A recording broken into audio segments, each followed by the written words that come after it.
दिल्लीमध्ये 19 किलोच्या व्यावसायिक सिलेंडरच्या किमतीमध्ये 42 रुपयांची वाढ. नवीन दरानुसार व्यावसायिक सिलेंडर 3113 रुपये 50 पैशांना मिळणार. नवीन किमती आजपासून लागू. विधान परिषदेचा उमेदवारी अर्ज भरण्याचा शेवटचा दिवस. महायुती आणि महाविकास आघाडीचे अनेक नेते आज अर्ज दाखल करणार. महाराष्ट्रामधील विधान परिषद निवडणुकीसाठी भाजपकडून 11 नावांची यादी जाहीर. दिल्लीमध्ये केंद्रीय निवडणूक समितीच्या बैठकीमध्ये उमेदवारांच्या नावांवर शिक्कामोर्तब. विधान परिषद निवडणुकीसाठी अखेर महायुतीचा अंतिम जागा वाटप निश्चित. अंतिम फॉर्म्युल्यानुसार भाजप 11, शिवसेना 4 तर राष्ट्रवादी 2 जागांवर निवडणूक लढवणार. महायुतीकडून रायगडसाठी अनिकेत तटकरेंना उमेदवारी. युती धर्म पाळण्याच्या शिंदेंच्या सूचना. आज अनिकेत तटकरे अर्ज भरणार. सेना आमदार राहणार उपस्थित. तर शिंदेंनी युती धर्म पाळण्याच्या सूचना दिल्यानंतरही रायगडच्या जागेसाठी महेंद्र दळवी आग्रही. राष्ट्रवादीचे प्रदेशाध्यक्ष सुनील तटकरे आणि अनिकेत तटकरेंनी उपमुख्यमंत्री एकनाथ शिंदेंची भेट घेतली. विधान परिषद निवडणुकीच्या पार्श्वभूमीवर भेटीला महत्त्व. तर विकासाच्या ध्येयानं कार्य करण्यासाठी शिंदेंचं मार्गदर्शन प्रेरणादायी. अनिकेत तटकरेंचं भाष्य. रायगडकरांना लवकरच आनंदाची बातमी मिळेल. गोगावले लवकरच रायगडचे पालकमंत्री होतील असा विश्वास महेंद्र थोरवेंनी व्यक्त केला आहे. तर महायुतीचे नेते याबाबत निर्णय घेतील. ते घेतील तो निर्णय मान्य असेल. सुनील तटकरेंची सावध भूमिका. विधान परिषदेच्या 17पैकी 17 जागा जिंकणार. महायुती एक दिलानं निवडणूक लढवणार. सुनील तटकरेंची प्रतिक्रिया. महायुतीमध्ये जागा वाटपाबाबत चर्चा अंतिम टप्प्यात असल्याची माहिती. भाजपकडून अहिल्यानगरमधून प्राजक्त तनपुरे तर छत्रपती संभाजीनगर जालन्यातून सुहास शिरसाट उमेदवार. जळगाव विधान परिषदेसाठी भाजपकडून नंदकिशोर महाजनांना उमेदवारी जाहीर. चंद्रपुरात भाजपकडून अरुण लखानी. अमरावतीमधून प्रवीण पोटे तर भंडारा गोंदियातून अविनाश ब्राह्मणकर यांना उमेदवारी. सांगली साताऱ्यामधून धैर्यशील कदम. सोलापुरातून राजेंद्र राऊत निवडणुकीच्या रिंगणात. धाराशिव बीड लातूर विधान परिषदेसाठी महायुतीच्या उमेदवाराची घोषणा. भाजपकडून माजी मंत्री बसवराज पाटलांना उमेदवारी. दत्ता कुलकर्णी, अरविंद पाटील निलंगेकर, ओमप्रकाश शेटे होते इच्छुक. सांगली सातारा विधान परिषदेसाठी मवियाकडून बाळासाहेब पाटलांना उमेदवारी. पवारांच्या राष्ट्रवादीकडून बाळासाहेब पाटलांना उमेदवारी. बाळासाहेब पाटील आज उमेदवारी अर्ज भरणार. छत्रपती संभाजीनगर जालन्यासाठी ठाकरेंच्या शिवसेनेकडून उमेदवाराची घोषणा. देवयानी डोणगावकर यांना उमेदवारी जाहीर. अंबादास दानवेंची ट्विट करत माहिती. अहिल्यानगर विधान परिषदेसाठी मवियाकडून राणी लंकेंना उमेदवारी. पवारांच्या राष्ट्रवादीकडून राणी लंके उमेदवारी अर्ज भरणार. राणी लंके खासदार निलेश लंके यांच्या पत्नी प्राजक्त तनपुरेंच्या पक्षप्रवेशानंतर राणी लंकेंना अहिल्यानगरमधून उमेदवारी. यवतमाळ विधान परिषद निवडणुकीमध्ये नवा ट्विस्ट. भाजप सेनेमध्ये फूट पडल्याची चर्चा. भाजप जिल्हा समन्वयक नितीन भुतडा आज उमेदवारी अर्ज भरणार. अकोल्यामधील आरएसएस कार्यालयावर हल्ला झाल्याचं प्रकरण. काँग्रेस आमदार साजिद पठाण यांच्यासह 13 जणांची निर्दोष मुक्तता. 2010 रोजी तक्रारीनुसार 12 जणांवर गुन्हा दाखल झाला होता.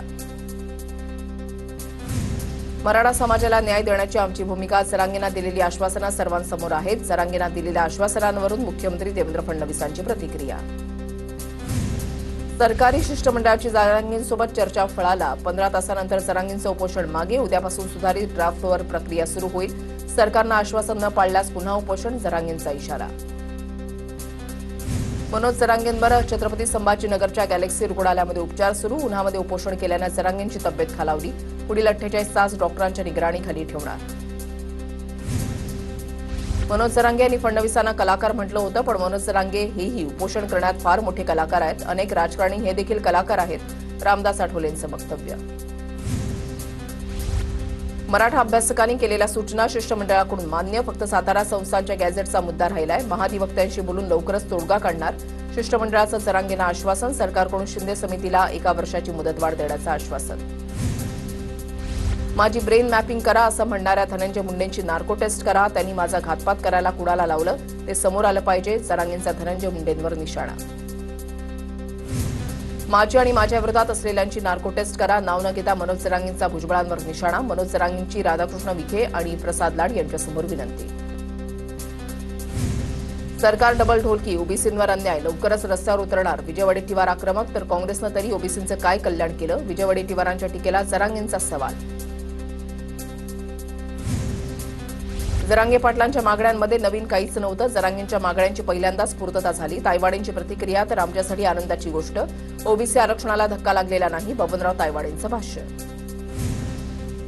आमदार प्रसाद लाड यांच्याबद्दल बोलताना लक्ष्मण हाकेंची जीभ घसरली, तर आमच्या टीकेवर लक्ष्मण हाकेंचं राजकारण सुरू, प्रसाद लाड यांचं प्रत्युत्तर.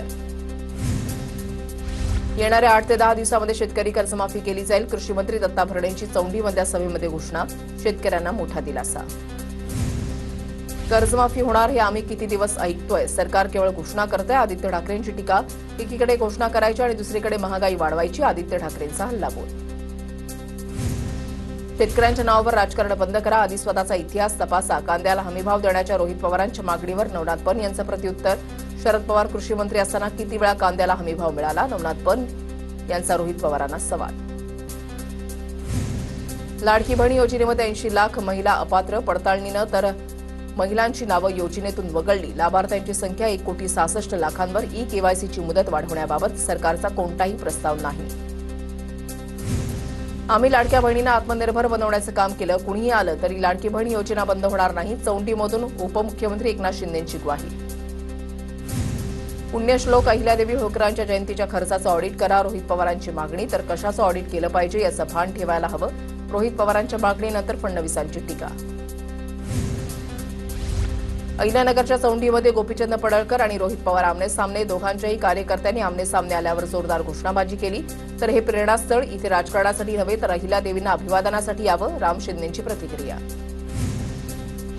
अहिल्यादेवींच्या जीवनावर शासनाच्या वतीने एक चित्रपट काढणार, उपमुख्यमंत्री सुनेत्रा पवारांची माहिती. दरम्यान अजित पवारांच्या आठवणीमध्ये सुनेत्रा पवार यांना अश्रू अनावर. मोदींच्या काटकसरीच्या आव्हानाला भाजपकडून प्रतिसाद, मात्र राऊत थट्टा मस्करीमध्ये व्यस्त.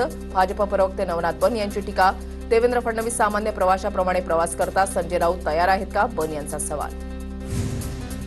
धनंजय देशमुखांच्या विरोधात दाखल केलेली तक्रार खोटी, पोलिसांनी केलेल्या तपासामध्ये तक्रार खोटी असल्याचं उघड. धनंजय देशमुखांनी धमकी दिल्याची समाधान खिंडकरची तक्रार.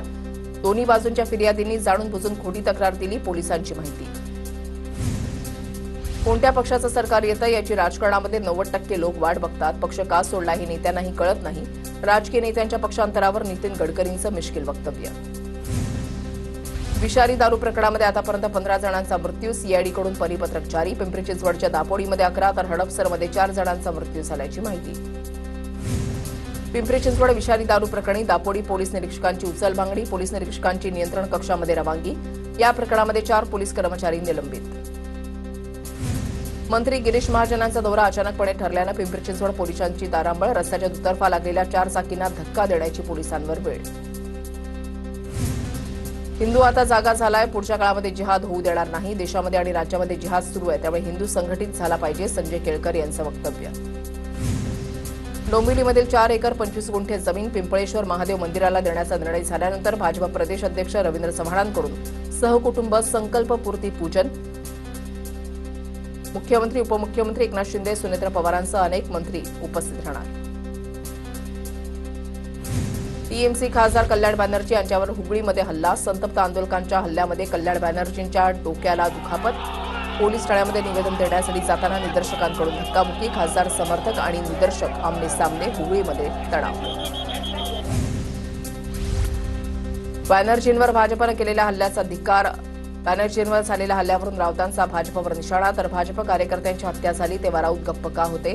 भाजपचे नगरसेवक नवनाथ पन यांचं राऊतांना प्रत्युत्तर. नीट पेपरफुटी प्रकरणामध्ये सीबीआयचं पथक 19 दिवसांपासून लातूरमध्ये ठाण मांडून सीबीआयकडून अधिकृत माहितीचं संकलन सुरू. आणखीन काही जणांची चौकशी होण्याची शक्यता.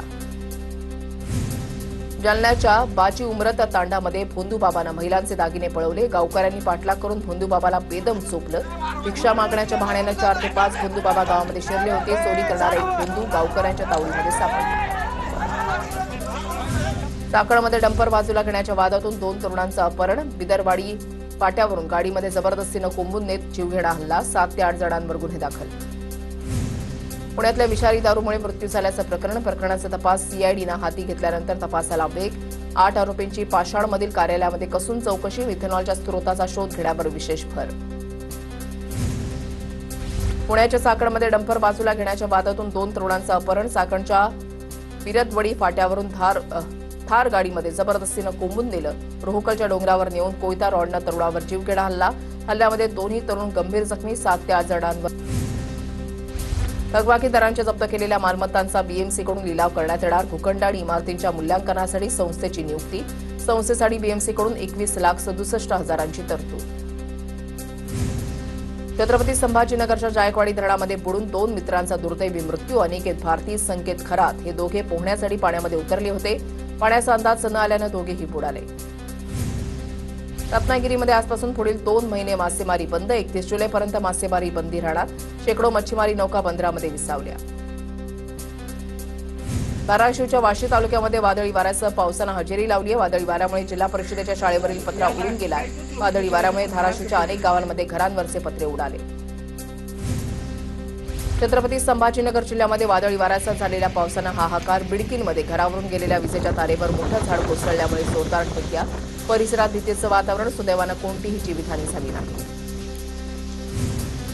जळगाव जिल्ह्यातील चाळीसगाव आणि भडगाव तालुक्यामध्ये अचानक वातावरणामध्ये बदल होऊन वादळी वाऱ्यासह जोरदार पाऊस. तालुक्यातील गुढे, जुवारडी आणि आडळसे परिसरात गारपीट. पिकांच्या नुकसानीची शक्यता व्यक्त. परभणी शहरासह जिल्ह्यातील अनेक भागात पावसाच्या हलक्या सरी. अचानक आलेल्या रिमझिम पावसामुळे नागरिकांची धावपळ. मात्र या पावसामुळे उकाड्यानं हैराण झालेल्या नागरिकांना काहीसा दिलासा. अहिल्यानगर शहरासह अनेक भागात पावसाची हजेरी. अनेक भागात वीज पुरवठाही खंडित. पावसामुळे काढणीला आलेला कांदा, भाजीपाला पिकाला फटका बसण्याची शक्यता. खटाव तालुक्यामधल्या डिस्कळ, ललगुण, बुध या परिसरात गारांचा पाऊस झालाय. मुसळधार पावसामुळे रस्त्यावर पाणी साचलं. तासभर पडलेल्या पावसामुळे भूजल पाणी पातळीमध्ये वाढ होण्यास मदत होणार आहे. शेतीसाठी हा पाऊस समाधानकारक असल्यामुळे पेरणीपूर्व मशागतीसाठी उपयुक्त असणार आहे. नाशिकच्या मालेगावात जोरदार पावसाची हजेरी. नाशिक शहरामध्ये वादळी वाऱ्यासह गारपीट. उष्णतेनं हैराण झालेल्या नागरिकांना पावसामुळे काहीसा दिलासा. नांदेड जिल्ह्यातील विविध भागामध्ये वादळी वाऱ्यासह पाऊस. हवामान खात्यानं नांदेड जिल्ह्याला आज पावसाचा येलो अलर्ट दिलाय.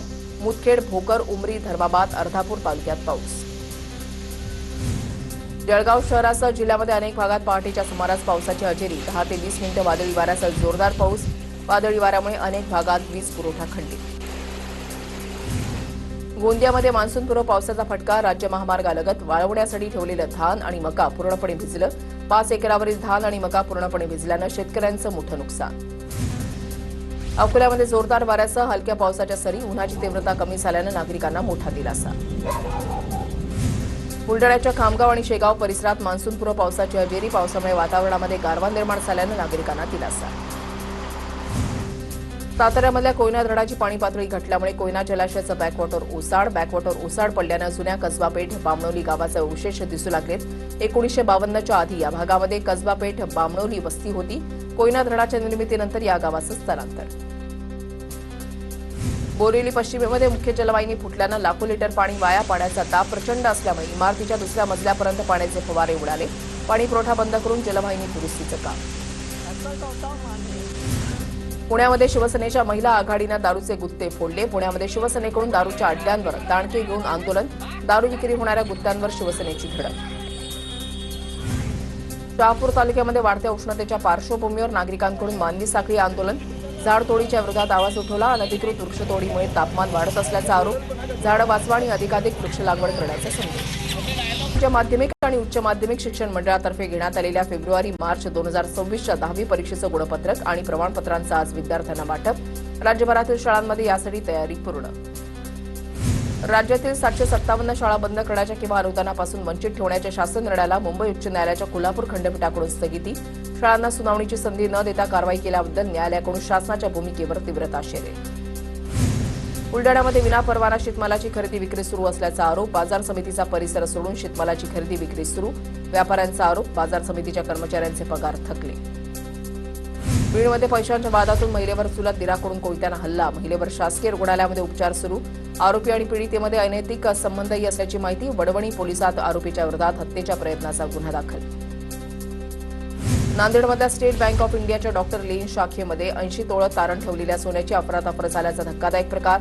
कॅश इन्चार्ज आणि सर्व्हिस मॅनेजरवर 85 लाखांहून अधिक किमतीचं सोनं लंपास करून बनावट सोनं ठेवण्याचा आरोप. पिंपरी चिंचवडमध्ये गाडीला कट मारला म्हणून 4 चाकी वाहनांची तोडफोड. आरोपीनं वाहनांची तोडफोड करून स्थानिकांना धमकावलं. संत तुकाराम नगर पोलीस ठाण्यामध्ये मुकेश यादवच्या विरोधात गुन्हा दाखल. मुंबई विमानतळ पोलिसांची मोठी कारवाई. सराईत फसवणूक करणारा आरोपी अटकेत. आरोपीवर देशभरात 10हून अधिक गुन्हे दाखल. आरोपी स्वतःला विद्यार्थी सांगून प्रवाशांची फसवणूक करायचा. नाशिकच्या इगतपुरीमधील जिंदाल पॉलिफिल्म्स कंपनीमध्ये झालेल्या 2 वेगवेगळ्या चोरीच्या घटनांप्रकरणी घोटी पोलिसांकडून तिघांना अटक. पोलिसांकडून अधिकचा तपास सुरू. शिंदेचे शिवसेनेचे खासदार संदीपान भुमरेंच्या घरी चोरी. कंपाऊंडमधून चोरट्यांनी मोबाईल पळवल्याची माहिती. दोन्ही चोरटे सीसीटीव्हीमध्ये कैद. पुंडलिक नगर पोलीस ठाण्यामध्ये गुन्हा दाखल. अकोला नवेगाव शेतशिवारामध्ये सुरू असलेल्या अवैध गावठी दारू हातभट्टीवर पोलिसांकडून मोठी कारवाई. धाडीमध्ये हातभट्टीचा अड्डा पूर्णपणे उद्ध्वस्त. कारवाईमध्ये 2 जणांना अटक. सुमारे 1 लाख रुपयांचा मुद्देमाल जप्त. धाराशिवमध्ये स्थानिक गुन्हे शाखेकडून अट्टल घरफोड्या करणाऱ्या अजय शिंदेला अटक. आरोपीकडून 45,35,000 रुपयांचा मुद्देमाल जप्त. जिल्ह्यातील तब्बल 32 घरफोडीच्या गुन्ह्यांची उकल करण्यात पोलीस. पिंपरी चिंचवडमध्ये वेगानं जाणाऱ्या एका बसची 2 चारचाकींना धडक. धडकेमध्ये चारचाकीमधील दोन्ही वाहन चालक गंभीर जखमी. कोणतीही जीवितहानी नाही. चारचाकी वाहनांचं मोठं नुकसान.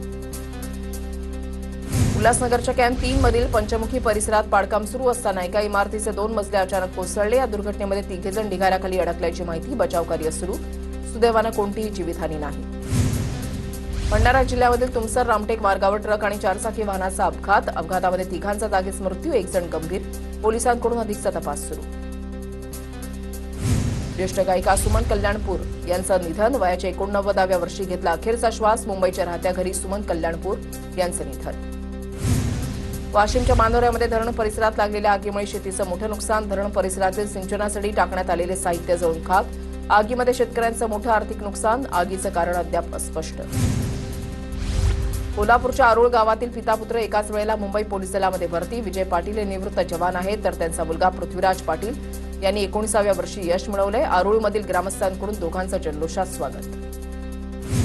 अधिक ज्येष्ठ पौर्णिमेनिमित्त जेजुरीच्या खंडेरायाला घातलं बत्ताशापासून बनवलेले दागिने. देवासमोर 51 किलो अनारसे बत्ताशे म्हैसूर यांची आरास साकार.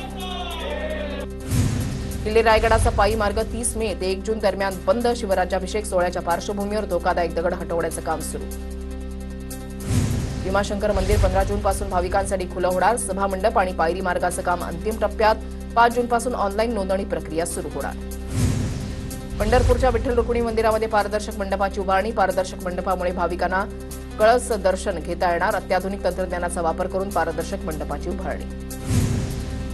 पावसामुळे चारधाम यात्रा काही काळ विस्कळीत. यमुनोत्री राष्ट्रीय महामार्गावर मुसळधार पाऊस. पावसामुळे धबधबा प्रवाहित झाल्यानं रस्त्यावर माती आणि दगड आले वाहून. रस्ता साफ करून वाहतूक पूर्ववत करण्याचं काम युद्धपातळीवर सुरू. हवामान स्वच्छ आणि अनुकूल झाल्यानंतर केदारनाथ यात्रा पुन्हा सुरू होणार. हिमाचल प्रदेशमधील चंबा जिल्ह्यामध्ये भयंकर अपघात. भरधाव वेगामध्ये असणारी कार 500 मीटर खोल दरीमध्ये कोसळली. दिल्लीमध्ये मेहरोलीमध्ये बांधकाम सुरू असलेली 4 मजली इमारत कोसळली. एकाचा मृत्यू. पोलीस आणि अग्निशमन दल घटनास्थळी दाखल. इमारतीच्या ढिगाऱ्याखाली आणखी कोणी अडकलं आहे का शोध सुरू.